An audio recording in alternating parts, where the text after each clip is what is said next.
받으신 변영준 선생님께서 굉장히 웃으셨는데 이 작품 저희 심사할 때 보니까 그 서울 면목동에서 촬영해서 이게 어떻게 서울 도심에서 이제 찍히는지 또 굉장히 많은 분들 문의 주셨거든요. 변영준 선생님께 잠깐 또 이야기 들어볼 수 있을까요? 네. 그쪽. 뭐 서울이라고 해서 사실 관측지랑 크게 다르지는 않고요. 근데 아마 선입견들이 있으신 것 같아요. 그러니까 서울이면 그냥 당연히 안 나올 거다라고 생각을 해서 이제 도전을 안 하셔서 사실 그런 거지.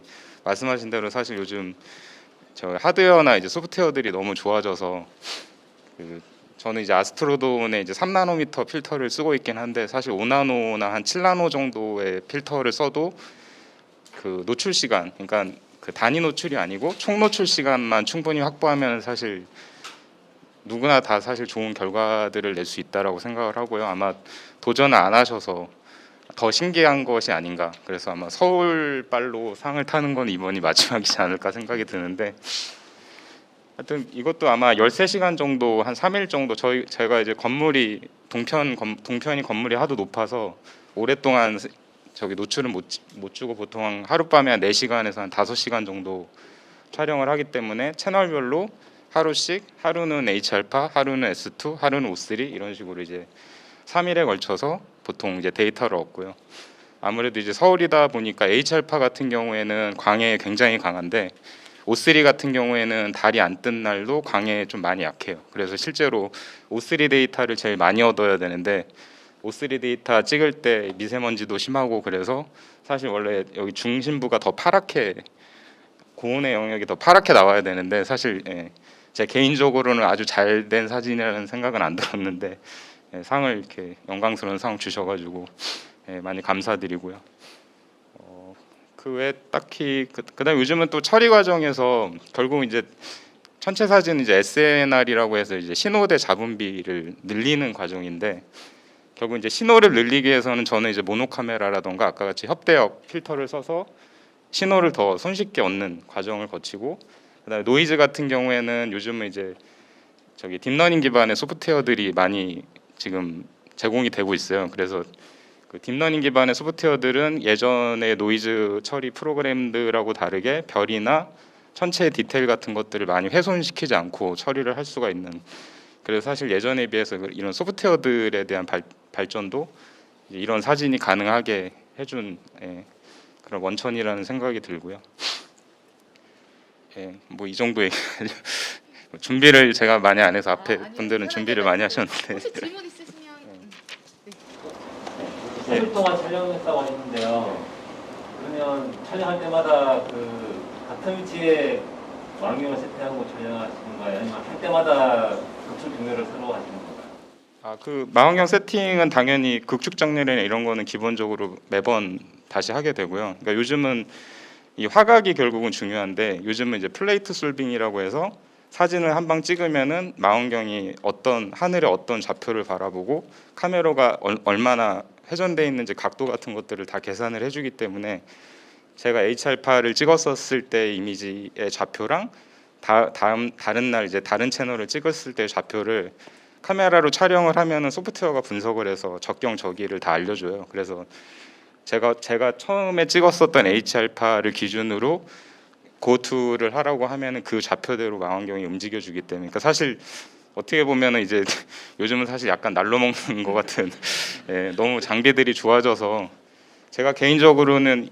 제가 고등학교 2학년 때부터 천문에 관심을 두긴 했는데 사진을 찍은 건 한 3, 4년 정도 됐는데 제가 이쪽을 다시 시작하고 나서 사실 제일 놀란 게 이제 플레이트 솔빙이라는 하늘의 좌표를 예전에 뭐 필름 시절이나 이럴 때는 뭐 상상할 수도 없었던 거고 뭐 파인더 같은 걸로 막 뭐 정렬하고 막 이런 복잡한 과정들을 거쳤는데 지금은 사실 뭐 그냥 세팅해 놓고 뭐 버튼 몇 번 누르면은 알아서 망원경이 다 온라인 되고, 다만 이제 극축 정렬 같이 당연히 지켜야 될 기본들 그런 것들은 잘 지키시는 게 아무래도 이제 가이드 오차 같은 것들도 많이 안 생기고, 그래서 어떻게 보면 관측지에서 해야 되는 노력하고 사실 크게 다르지는 않아요. 서울이라고 해서 뭐 특별히 더 다른 방법이 있는 것도 아니고, 다만 이제 똑같은 사진을 얻기 위해서 관측지였다면 훨씬 더 적은 시간이 걸렸겠지만 사실 이 정도 사진도 관측지였으면 한 4, 5시간이면은 세 채널 다 찍었을 텐데 서울이다 보니까 이제 길게 찍는 거고, 그다음에 이제 그 길게 찍는 것도 사실 어떤 한계가 있어요. 그러니까 이게 한계 수학 체감의 법칙이라고 계속 시간이 늘어날수록 계속 일정하게 데이터가 얻어지는 게 아니고 어느 순간부터는 그 효과가 떨어지기 시작하거든요. 그래서 개인적으로는 저희 집 옥상에서는 한 4시간, 채널별로 한 4시간 정도가 가장 이제 스위트 스팟인 것 같아서 보통 12시간 정도씩 찍고 있고요. 예. 그래서 망원경을 매번 세팅은 다시 하고, 다만 예전에 찍었던 그 화각은 이제 그런 식으로 자동으로 찾아주기 때문에 별로 어려움 없이, 네, 경통만 돌리지 않은, 경통 밴드에서 경통을 돌리면은 요 스파이더상 위치가 바뀌거든요. 그래서 경통을 밴드에서 돌리지 않고 그대로, 예, 그 요즘은 이제 새들 플레이트라고 이렇게 나사로 조일 수 있게 돼 있어서 그대로 탑재했다가 다음 날 또 찍고 이런 식으로 하고 있습니다. 카메라는 그 뒤에 붙은 채로. 카메라는 상관은 없어요. 예. 카메라는 그 대신에 이제 카메라는 분해를 하게 되면 이제 플랫이라고, 그러니까 서울에서 찍을 때 제일 중요한 게 결국 이제 광해하고의 싸움이기 때문에 플랫 채널 같이 그 광해 균일도를 처리해주는 전처리 같은 것들을 잘해야 광해랑 그 광학계가 가지고 있는 그 비네팅 같은 이랑 먼지 같은 것들을 잘 분리해낼 수가 있거든요. 그러니까 어떻게 보면 되게 정도를 잘 걸어야, 예, 미약한 신호를 이렇게 분리해낼 수 있다라고.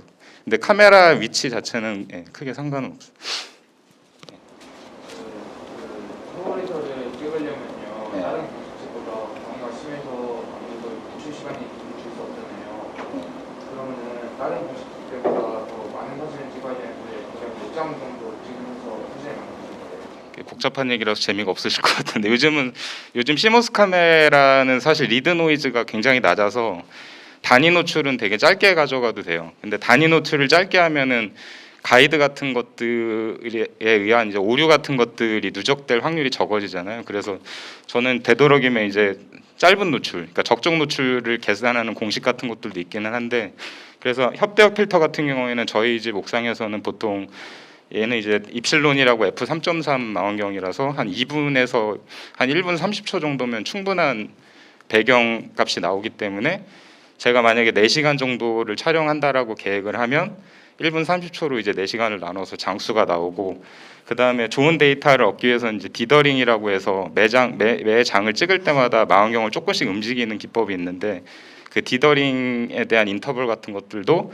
그날 밤 새도록 촬영하려는 그 장수 같은 것들 다 계산해서, 왜냐하면 디더링을 너무 자주 하면은 총 촬영 시간을 많이 손해 보기 때문에, 내가 촬영 장수를 예를 들어서 한 100장 정도 찍는다 그러면 디더링을 한 3장마다 한다던가 하는 식으로 디더링 시간을 좀 세이브하는 이제 그런 고민도 좀 하고 있고, 그래서 장수는 결국은 제가 4시간을 찍겠다라는 총 노출 시간을 먼저 플랜을 짠 다음에 거기서 이제 단위 노출 시간으로 장수가 그냥 역으로 그냥 나오는 개념이지, 내가 몇 장을 찍어야 되겠다 이렇게 계획을 하는. 그러니까 제일 중요한 건 결국 총 노출 시간이 제일 중요하다고 보십니다.